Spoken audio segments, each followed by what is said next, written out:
What if everything we know about human history is incomplete? What if civilization did not rise once, but many times? Across the planet, from submerged ruins beneath the oceans to massive stone structures built with impossible precision, there are signs of something forgotten. Not a myth, not a legend, but a reset. This is the story of the civilizations that came before us, and the cataclysms that erased them, the evidence beneath the surface. For most of modern history, the story of civilization has been told as a straight line. Primitive humans, slow progress, and finally, the modern world. But this narrative depends on one critical assumption: that nothing advanced existed before us.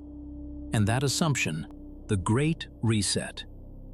For most of modern history, the story of civilization has been told as a straight line: primitive humans, slow progress, and finally, the modern world. This version of history suggests that for hundreds of thousands of years, humanity lived in a state of near stagnation until suddenly everything changed. Agriculture appeared, cities formed, technology accelerated.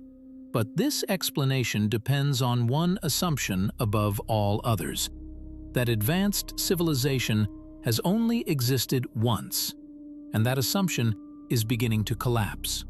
Across the world, there are signs that human history may not be a straight line at all, but a repeating cycle, one marked by sudden rises, devastating collapses, and long periods of forgetting.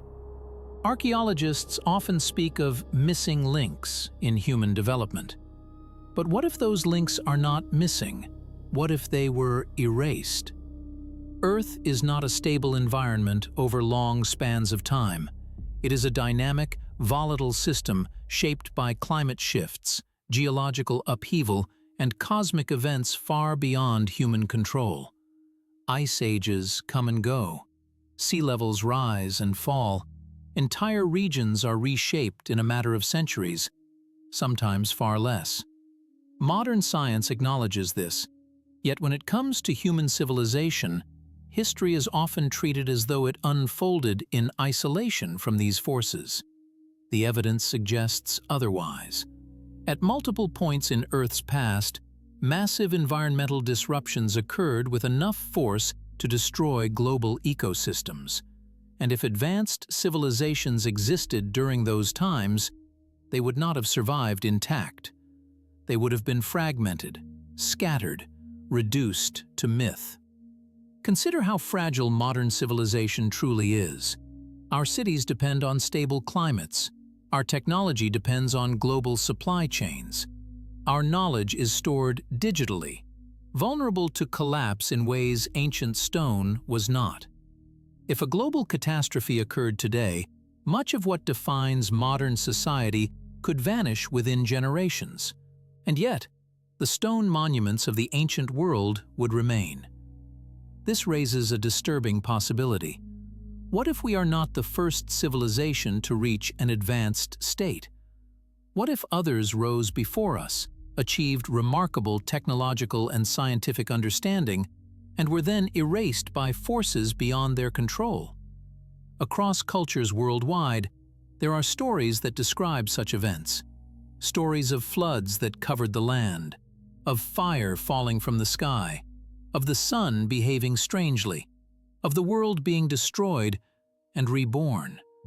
These stories appear in civilizations separated by oceans and thousands of years. They are not identical, but their core themes are unmistakably similar: destruction, survival, renewal. For centuries, these accounts were dismissed as metaphor or mythology. But when viewed alongside geological evidence, ancient architecture, and newly discovered anomalies, they begin to resemble something else: memory. Not perfect memory, not scientific record, but cultural memory, passed down through generations that survived unimaginable loss. If this is true, then the ancient world was not primitive in the way we are taught. It was post-catastrophe. a world rebuilding itself from fragments of a much older past. And if civilization has risen and fallen before, then the most important question is not whether it happened, but how many times it has already occurred. The Great Reset, Part 2. To understand whether civilization has been reset before, we must first understand how fragile history truly is. Human memory does not last thousands of years without reinforcement. Libraries burn, cities fall, languages die, and knowledge that is not continually practiced eventually disappears. What survives longest is not technology, but story. This is why myths matter, not because they are literal retellings of events, but because they preserve patterns, echoes of experiences so profound they could not be forgotten entirely. Across ancient cultures, there is a recurring theme of a world-ending disaster. In Mesopotamia, there are accounts of a great flood that wiped out nearly all life. In ancient India, texts describe cycles of destruction followed by renewal. In Central and South America, stories speak of multiple worlds destroyed by fire, water, or darkness. Even in the oldest Greek traditions, there are references to ages of humanity that ended in catastrophe. These cultures had no contact with one another. They developed independently, yet they tell strikingly similar stories. This is not what random myth-making looks like. It is what shared experience looks like, filtered through time. Modern archaeology often treats these accounts as symbolic, but symbolism does not explain their consistency, nor does it explain why these stories often align with real geological events. Ice core samples show abrupt climate shifts. Sediment layers reveal sudden flooding. Mass extinctions appear in the fossil record with alarming regularity. The Earth has experienced repeated periods of instability, and each one would have been devastating to any civilization caught in its path. Yet mainstream history assumes that humans were always too primitive for these events to matter culturally. That assumption deserves scrutiny. Stone structures found around the world suggest advanced planning, engineering skill, and astronomical knowledge. Some are aligned precisely with solstices and equinoxes. Others track the movements of stars with remarkable accuracy. This knowledge requires long-term observation. It requires mathematics. It requires a stable civilization. And yet, in many cases, these structures appear suddenly in the archaeological record with no clear signs of gradual development. They are already perfected. Civilizations that shouldn't exist. Part 2. Some of the most compelling evidence for forgotten civilizations does not lie on land at all. It lies beneath the oceans. During the last ice age, sea levels were dramatically lower than they are today. As massive ice sheets covered large portions of the planet, enormous amounts of water were locked away. At their lowest point, sea levels were more than 400 feet below modern levels. This means that vast regions of land now submerged beneath the oceans were once exposed, habitable, and potentially home to thriving populations. Entire coastlines existed where none remain today. If advanced civilizations lived during that period, their cities would not be found on mountaintops or deserts. They would be underwater. And increasingly, that is exactly where evidence is pointing. Off the coast of Japan, near Yonaguni Island, massive stone formations descend into the sea. These structures feature sharp angles, flat terraces, and step-like platforms that resemble human construction. Some researchers claim they are natural. Others note that nature rarely produces straight lines and right angles on such a scale. The debate continues, but the structures remain silent and unexplained. Near the coast of India, sonar scans have revealed what appears to be an ancient city buried beneath layers of sediment. Walls, foundations, street-like patterns. Radiocarbon dating of recovered materials suggests an age of more than 9,000 years. That timeline is deeply problematic. According to conventional history, large-scale urban civilization was not supposed to exist at that time. Yet the evidence persists. In the Mediterranean, submerged ruins near Malta reveal massive stone blocks carefully arranged beneath the sea. Some of these stones weigh several tons and show signs of deliberate shaping. These sites lie far below current sea levels, indicating they were not slowly flooded over time. They were overtaken rapidly, which points once again to catastrophe. Submerged structures have also been reported near Cuba, Indonesia, the Bahamas, and parts of the Americas. In each case, the same questions arise. Who built them? When? And why were they forgotten? The oceans are remarkably effective at erasing history. Sediment accumulates quickly. Organic materials decay. Even stone can be reshaped by currents over thousands of years. Unlike land-based ruins, underwater sites are difficult to access and easy to dismiss. For most of human history, they remained invisible. The world that changed overnight. One of the greatest misconceptions about Earth's past is the idea that change happens slowly, that climates shift gradually, that environments evolve over tens of thousands of years, that catastrophe is rare. The geological record tells a very different story. Journey Earth's history, there have been moments when the planet changed suddenly, violently, and without warning. Temperatures spiked or plummeted within decades. Sea levels rose rapidly. Entire ecosystems collapsed. And when these changes occurred, anything dependent on stability would have been devastated, including civilization. Modern science has uncovered evidence of abrupt climate events buried deep within ice cores, sediment layers, and fossil records. These are not subtle shifts. They are sharp, unmistakable markers of global disruption. One of the most striking of these events occurred near the end of the last ice age, a period known as the Younger Dryas, approximately 12,000 years ago. As the Earth was emerging from a long glacial period, the climate suddenly reversed. Temperatures in the northern hemisphere plummeted back toward ice age conditions. This shift did not take thousands of years. It happened within decades. In some regions, possibly even faster. Glaciers advanced. Rainfall patterns changed. Once habitable regions became inhospitable almost overnight. For any civilization dependent on agriculture, coastal trade, or stable seasons, this would have been catastrophic. The cause of the Younger Dryas remains debated. Some scientists point to massive meltwater floods disrupting ocean circulation. Others suggest volcanic activity, and some propose a far more unsettling possibility, that Earth was struck by fragments of a comet or asteroid. Evidence for this includes layers of sediment enriched with rare elements, microscopic spherules formed by intense heat, and signs of widespread fires across multiple continents. If such an impact occurred, the consequences would have been immediate and global.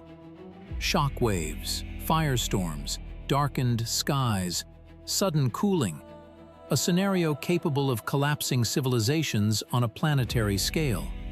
What makes this event particularly significant is its timing. It coincides with the disappearance of many large animal species. It coincides with dramatic changes in human settlement patterns. And it coincides with the end of an era and the beginning of something new. After the Younger Dryas ended, the climate stabilized. Temperatures rose. Sea levels began to climb rapidly as ice sheets melted. And it is in this period, immediately following global catastrophe, that the foundations of what we call civilization appear. Agriculture, permanent settlements, monumental architecture. This sequence raises a critical question. Did civilization emerge because conditions improved? or did it re-emerge after a collapse? If advanced societies existed before the Younger Dryas, their destruction would have left survivors scattered across a changed world, forced to adapt, forced to rebuild, forced to simplify. In such a context, the sudden appearance of organized society does not represent a beginning. It represents recovery. And if Earth has experienced multiple events capable of triggering this level of disruption, then the Younger Dryas may not have been unique. It may have been one reset among many, each erasing vast chapters of human history, each leaving behind only fragments, stone, myth, and memory for future generations to rediscover. The World That Changed Overnight, Part 2. The Younger Dryas is not just a theory. It is recorded in the physical memory of the planet itself. Ice cores extracted from Greenland and Antarctica preserve a year-by-year record of Earth's atmosphere stretching back tens of thousands of years. Within these frozen timelines, the Younger Dryas appears as a sharp, unmistakable boundary. Oxygen isotope ratios shift abruptly, indicating a sudden and dramatic drop in temperature. Dust concentrations spike, suggesting widespread dryness and atmospheric disruption. These changes are not gradual, they are instantaneous on a geological scale. Sediment layers across multiple continents tell the same story. In North America, a distinct dark layer known as the black mat appears at sites dating to the onset of the Younger Dryas. This layer contains evidence of intense wildfires, sudden flooding, and ecological collapse. Within it are microscopic spherules formed by extreme heat, nanodiamonds created under enormous pressure, and elevated levels of rare elements associated with cosmic impacts. These markers are found across thousands of miles. This distribution is difficult to explain through localized events like volcanic eruptions or regional flooding. It points instead to a global disturbance, something capable of affecting the entire planet nearly at once. If fragments of a comet or asteroid struck Earth during this period, the consequences would have been devastating. Explosions in the atmosphere, shock waves traveling across continents, massive fires ignited almost instantly. Sunlight would have been blocked by dust and debris, triggering rapid cooling. Rainfall patterns would have collapsed. Growing seasons would have failed. Civilizations reliant on agriculture, trade routes, or coastal stability would have been overwhelmed within a single generation. What makes this scenario even more unsettling is how quickly the world recovered. After approximately 1,200 years, the Younger Dryas ended just as abruptly as it began. Temperatures rose, climates stabilized, ice sheets melted rapidly. Sea levels climbed by hundreds of feet, swallowing ancient coastlines and reshaping the map of the world. This sudden transition would have erased evidence of pre-existing civilizations in two ways. First, through direct destruction during the catastrophe itself, and second, through flooding that submerged coastal settlements beneath the oceans. Only inland monuments built of stone would have had any chance of survival, and even then, stripped of context. When survivors emerged into this transformed world, they would have faced a planet utterly changed. New coastlines, new climates, new ecosystems. Knowledge adapted for the old world would no longer fully apply. Complex technologies would be abandoned, sophisticated systems simplified. Oral tradition would replace written record. Over generations, memory would blur into myth. The catastrophe would become legend. The civilization that preceded it would become unrecognizable. Seen this way, the Younger Dryas represents more than a climate anomaly. It represents a reset, not the first, and likely not the last. If Earth is capable of changing this rapidly once, it is capable of doing so again. And if advanced civilizations existed before such events, their disappearance would not be mysterious. It would be inevitable, which leads to a deeper and more troubling realization. The stability we experience today may be temporary, a calm period between upheavals, a brief chapter in a much longer story of collapse, survival, and rebirth. And understanding that pattern may be the key to understanding our true place in history. The flood memory. If a global catastrophe reshaped the Earth near the end of the last ice age, its effects would not only be written into stone and ice, they would be written into memory. Across the world, nearly every ancient civilization preserves a story of a great flood. Not a local flood, not a seasonal disaster, but a world-altering event that wiped out most of humanity and forced survivors to begin again. These stories appear on every inhabited continent. In ancient Mesopotamia, the Epic of Gilgamesh describes a deluge sent by the gods to destroy civilization, sparing only a single family who preserved life aboard a great vessel. In the Hebrew tradition, the story of Noah tells of rising waters that covered the land, erasing a corrupt world and giving rise to a new beginning. In ancient India, texts describe a great flood that ends one age of humanity and begins another, with a lone survivor warned in advance. In China, legends speak of catastrophic flooding that overwhelmed the land and required extraordinary efforts to restore order. In the Americas, indigenous traditions recount worlds destroyed by water, with survivors escaping to high ground or protected places. These stories are not identical in detail.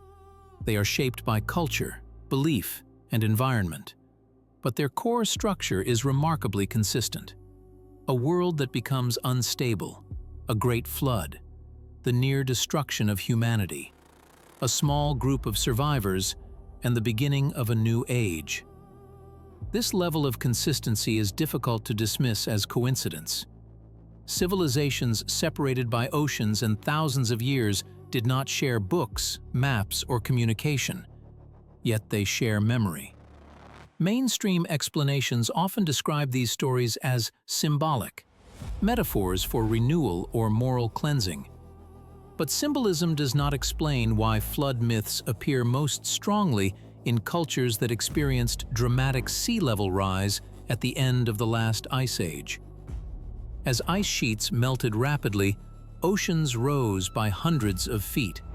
Coastlines flooded, river valleys disappeared, entire regions were submerged.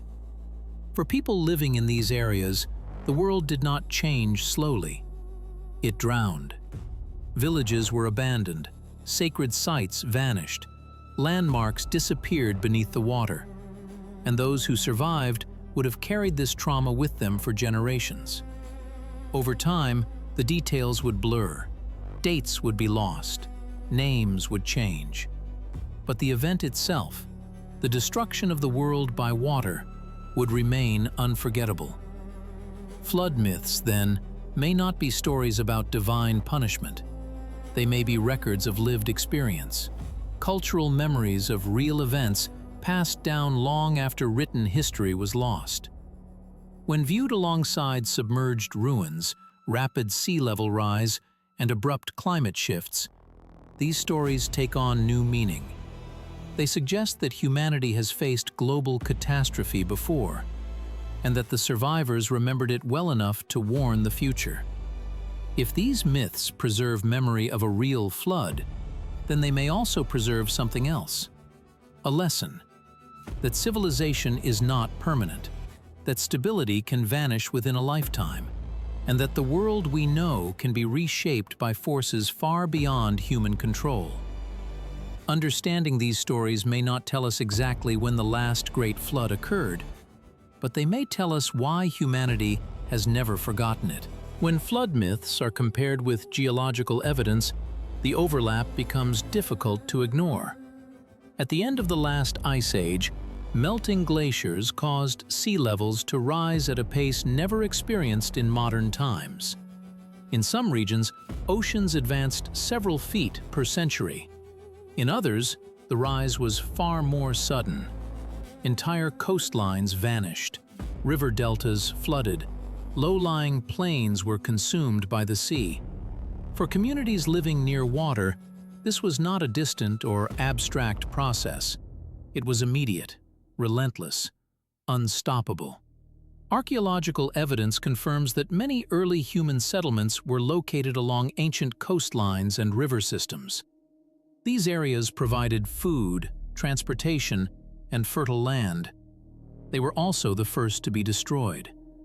As sea levels rose, people were forced to retreat inland, often abandoning established homes, sacred places, and burial grounds. What could not be carried was left behind. Over time, these lost landscapes disappeared beneath the water, preserved only in memory. This helps explain why flood stories are so deeply embedded in human tradition. They describe not just water, but loss. The loss of homeland, the loss of identity, the loss of a world that could never be recovered. Unlike written records, oral traditions are designed to survive disruption. They do not depend on buildings, libraries, or stable governments. They depend on people. Stories told around fires, lessons passed from parent to child, warnings encoded in myth. In this way, memory can outlast civilization itself. When writing was lost, stories remained. When cities fell, memory endured. Flood myths may therefore represent humanity's oldest surviving historical record, not preserved in stone or paper, but in language and belief. This perspective reframes ancient traditions. Rather than primitive superstition, they become adaptive tools, ways of preserving critical information across catastrophic breaks in continuity. If the world was destroyed once by water, future generations needed to remember that possibility. They needed to understand that stability could vanish, that the land itself could be temporary. And so, the memory endured. Across thousands of years, across continents, across cultures, different names, different gods, different symbols, but the same event: a rising ocean, a collapsing world, and survivors who carried the story forward. This also explains why flood myths often describe civilization restarting.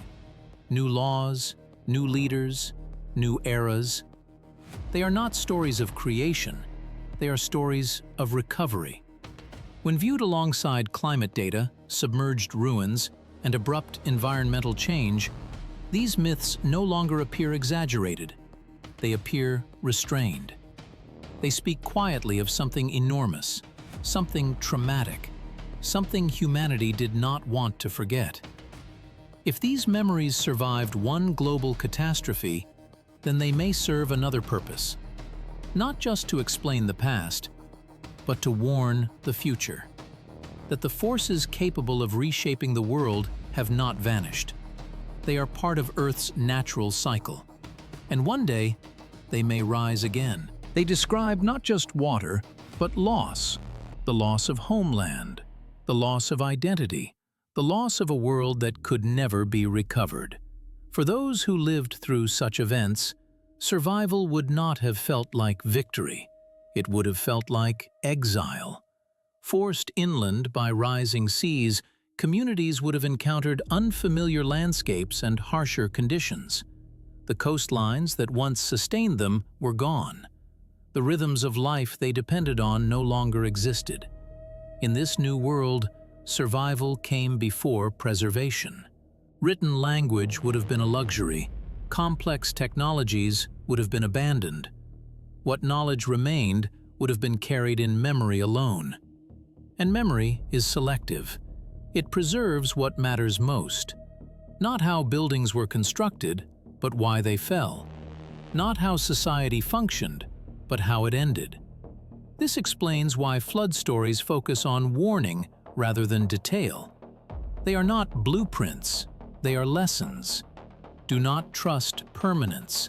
Do not assume stability. Remember that the world can change. As generations passed, the memory of advanced civilization would fade. Stone ruins would remain, but their purpose would be misunderstood. Knowledge of astronomy would survive as myth. Engineering would survive as ritual. What was once science would become sacred tradition. Over time, survivors would begin to rebuild. New societies would form atop the remains of the old. New languages would emerge. New belief systems would take shape. But the trauma of collapse would linger. This lingering memory may explain why so many ancient cultures viewed time as cyclical rather than linear. Ages rise, ages fall.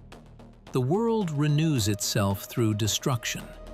In Mesoamerican traditions, multiple worlds are created and destroyed before the current one. In Hindu cosmology, vast cycles of creation and dissolution repeat endlessly. Even in ancient Greek thought, humanity passes through successive ages, each ending in decline or catastrophe. These are not optimistic worldviews. They are cautious ones. They reflect an understanding that civilization is fragile, that progress is reversible, that collapse is not an anomaly, but a recurring feature of existence. Seen through this lens, flood myths are not exaggerations. They are compressed histories, stories refined over thousands of years to preserve a single truth. The world can end, and it has before. If humanity once lost everything and had to begin again, then the ruins we discover today are not mysteries. They are reminders, lost knowledge, and cultural memory. When examining humanity's past, one question returns again and again. If civilizations collapsed before, how did any knowledge survive at all? Stone can endure, but ideas are fragile. They require people. They require repetition. They require meaning. And this is where religion, tradition, and culture enter the story, not as belief systems but as survival technologies. Long before modern science, human societies developed ways to preserve critical information across generations. Not through textbooks or libraries, but through ritual, symbolism, and story. Religion, in this sense, was not merely spiritual, it was archival. Astronomical knowledge was encoded in myth. Seasonal cycles were preserved through ceremony. Moral laws doubled as survival strategies for unstable environments. Across the ancient world, temples and sacred sites were aligned with celestial events, solstices, equinoxes, planetary cycles. These alignments were not decorative. They required long-term observation and mathematical understanding. They functioned as calendars, navigational tools, and agricultural guides. When formal education collapsed, these structures remained. Stone remembered what people forgot. Music and oral traditions served a similar purpose. Rhythm aids memory. Repetition ensures survival. Stories passed through song and ritual could survive where written language failed. This is why some of the oldest human knowledge exists in chants, hymns, and oral epics rather than documents. Anthropologists have long noted that oral cultures can preserve accurate historical information for thousands of years, provided it is tied to meaning and identity. In this way, art became data storage, religion became redundancy, tradition became transmission. This framework helps explain why ancient knowledge often appears fragmented. Advanced understanding survives, but stripped of technical language. What remains is symbolic, ritualized, sacred. Over time, science becomes myth, engineering becomes legend, astronomy becomes theology, but the underlying patterns persist. This may explain why cultures across the world developed strikingly similar symbols. Sacred mountains, world trees, great floods, fallen golden ages. These motifs appear independently, yet follow the same logic. They reflect a world remembered as more stable, more advanced, and ultimately lost. From a scientific perspective, this convergence suggests shared experience rather than coincidence. When catastrophe disrupts civilization, knowledge does not vanish evenly. What survives is what can adapt. Religion, art, and tradition are adaptive systems. They compress information. They embed it in identity. They ensure repetition. And in a post-catastrophe world, repetition is survival. Seen this way, ancient belief systems may represent humanity's most resilient data backup. Not proof of divine intervention, but evidence of intelligent preservation in the face of repeated collapse. Signs in the sky and Earth. If global catastrophes have occurred repeatedly throughout human history, then their causes must also be examined. Not from a single perspective, but from many. Because long before modern instruments existed, people were watching the world very closely. They recorded what they saw, in words, in art, in stone, and in belief. Across historical records, there are accounts of strange events preceding times of collapse. The sky behaving unusually, the ground shaking, fire and ash falling from above, the sun appearing dimmed or altered in color. In medieval Europe, chroniclers wrote of years without summers, when crops failed and famine followed. In China, imperial records describe periods of persistent earthquakes, floods, and celestial disturbances. In the Middle East, historians documented unusual stars, comets, and atmospheric phenomena believed to signal coming upheaval. These were not isolated observations. They were recorded independently, across cultures that had no shared narrative. Comets, in particular, appear repeatedly in historical accounts tied to disaster. Ancient observers did not understand orbital mechanics, but they noticed patterns. Grid objects appearing suddenly in the sky, lingering for weeks or months, then vanishing, often followed by upheaval on Earth. Modern science confirms that Earth exists within a dynamic cosmic environment. Asteroids and comets regularly pass through the inner solar system. Some intersect Earth's orbit.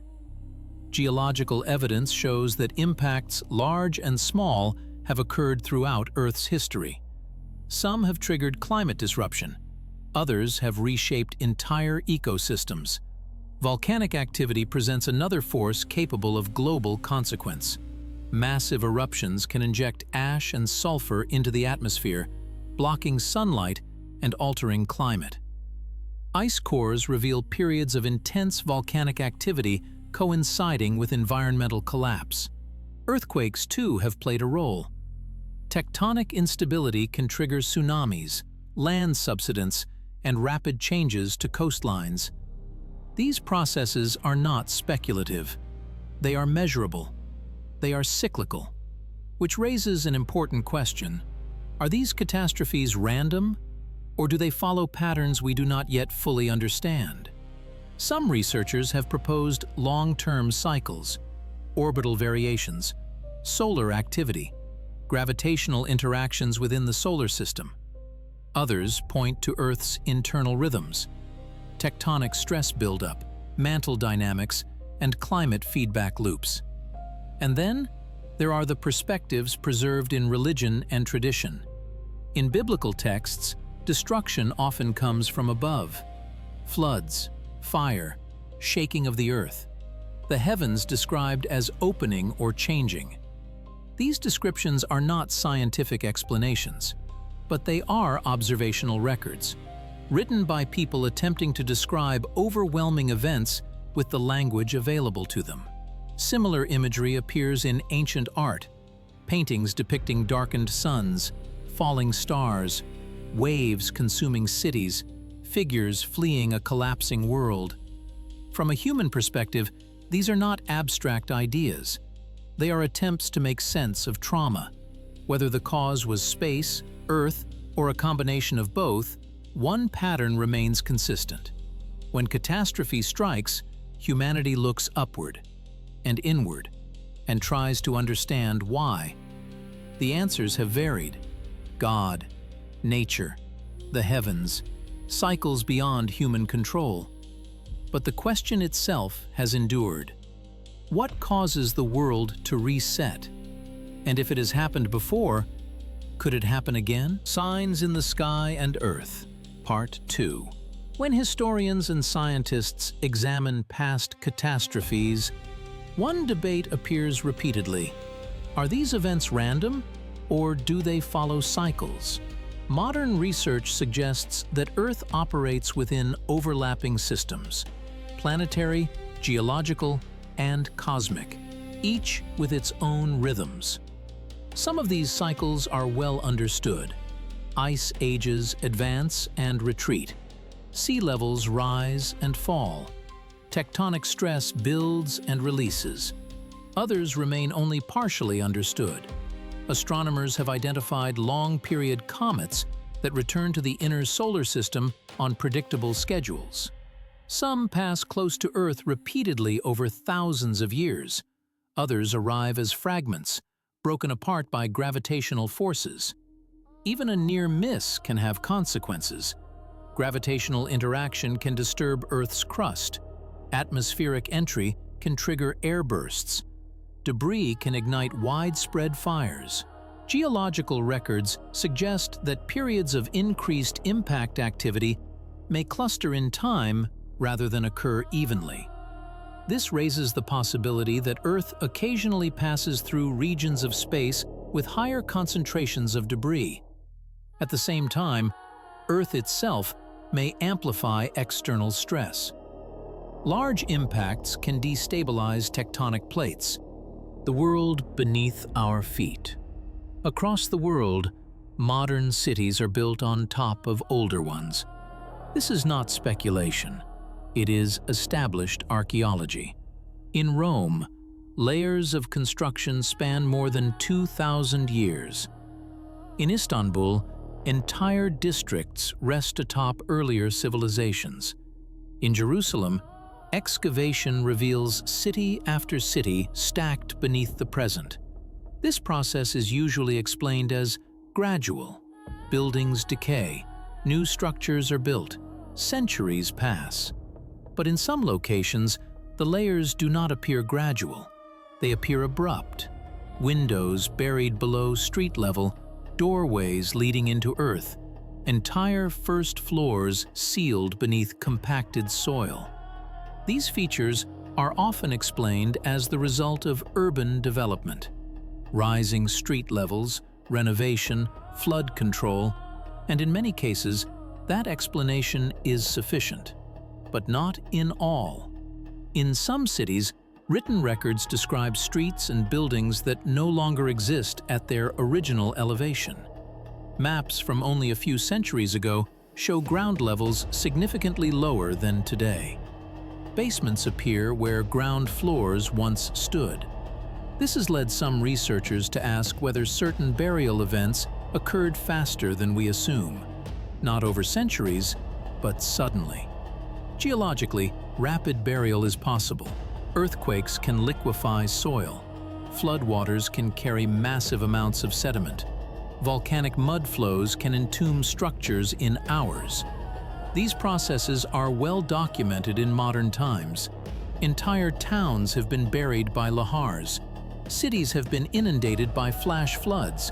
Earthquake zones have sunk or risen dramatically in a single event. When such events occur, rebuilding often happens quickly. Survivors do not excavate entire cities. They build on what remains. Over time, the memory of the lower layers fades. New generations assume the visible ground is the original ground. History compresses. Some historians have pointed out that during the 18th and 19th centuries, there are accounts of widespread flooding, unusual sediment deposits, and cities undergoing rapid reconstruction. Newspapers described streets filled with mud, buildings damaged beyond repair, populations displaced. In many cases, The causes were localized and well understood. In others, records are vague. Explanations incomplete. Events underreported. This ambiguity has given rise to alternative interpretations, often grouped under what is now called the mud flood hypothesis. At its core, the idea is not that a single global event buried the world, but that a series of large-scale disasters may have occurred within historical times, leaving physical traces that were later normalized. Mainstream archaeology does not accept a global mud flood as fact, but it does acknowledge that rapid burial events have occurred repeatedly, and that cities often conceal earlier layers just beneath the surface. From a scientific standpoint, this is not controversial. What remains unresolved is scale. How widespread were these events? How often did they occur? And how much of our built environment rests atop forgotten ground? These questions do not require belief. They require investigation. Because beneath our streets, beneath our foundations, beneath the places we assume are permanent, there may be older worlds. Not erased, just buried. The World Beneath Our Feet, Part 2. When cities are rebuilt after disaster, something important is often lost. Not just buildings, context. Reconstruction prioritizes survival, commerce, and stability, clearing debris, restoring infrastructure, moving forward. There is rarely time to ask deeper questions about what lies beneath. Archaeologists understand this well. Excavation is slow, careful, expensive. Urban life, by contrast, moves quickly. Roads must reopen. Homes must be rebuilt. Economic pressure demands progress. As a result, older layers are often sealed rather than studied. What cannot be easily explained is often simplified. What complicates the narrative is set aside, and over generations, assumptions harden into fact. The visible ground becomes the assumed ground. Basements become curiosities. Buried structures become anomalies. This process does not require deception. It requires time. Memory fades naturally. Documents are lost. Maps are redrawn. Language changes. Eventually, the idea that a city was built atop another becomes historical trivia rather than lived reality. This is why so many ancient sites were rediscovered accidentally, during construction, during excavation for utilities, during wartime damage. History resurfaces only when disturbed, and when it does, it often challenges expectations. Walls beneath walls, roads beneath roads, foundations older than recorded history. Each layer represents not just time, but a moment of interruption, a pause, a reset. When viewed globally, this pattern suggests that civilization does not advance smoothly. It stutters. Progress is interrupted by disaster. Recovery follows. Memory compresses. Over centuries, collapses blur together. The warning. When we look back across human history, one pattern becomes impossible to ignore. Civilization is not guaranteed. It rises during periods of stability. It flourishes when conditions allow.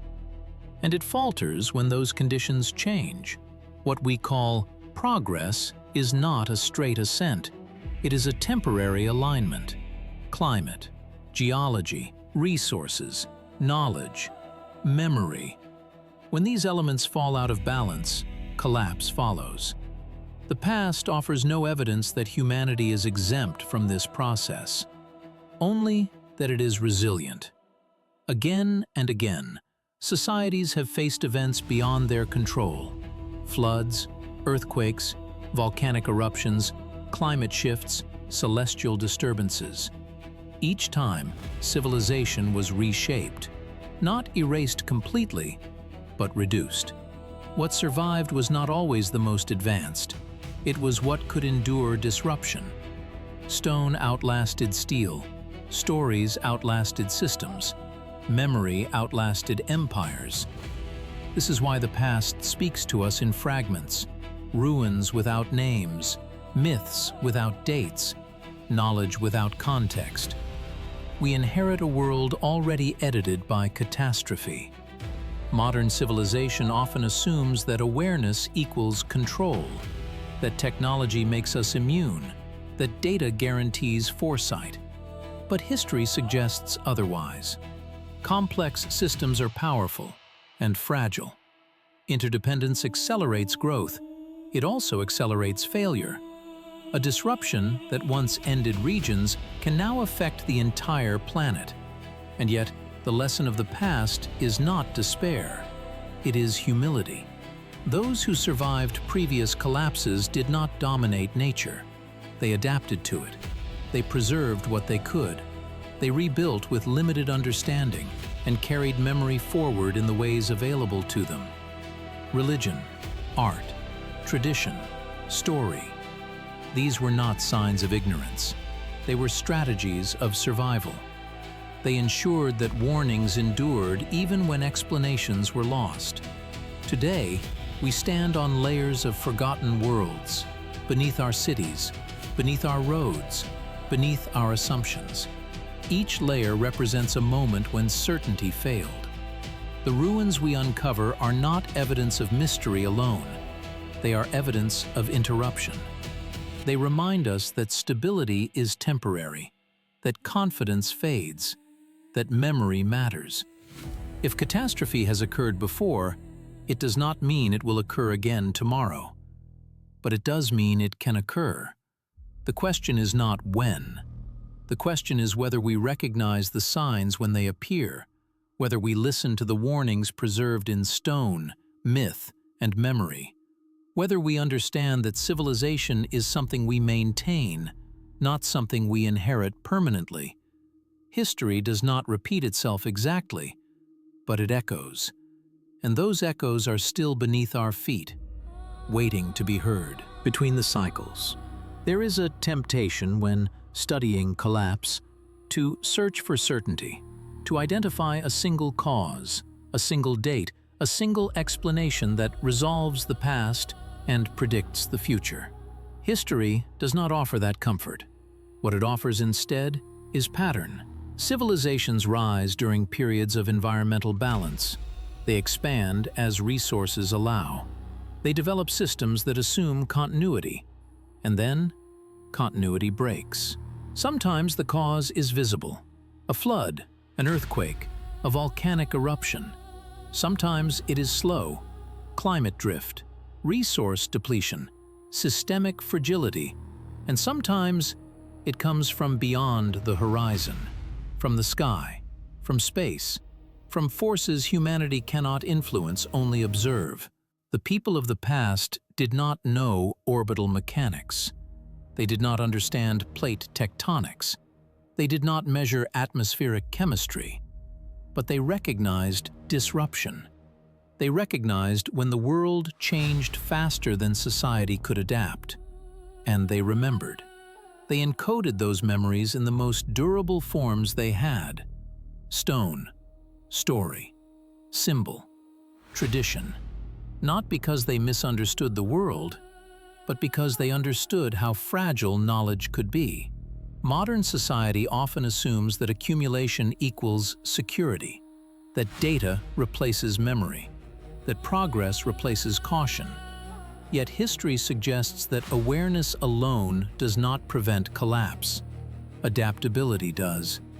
What survives catastrophe is rarely what is most advanced.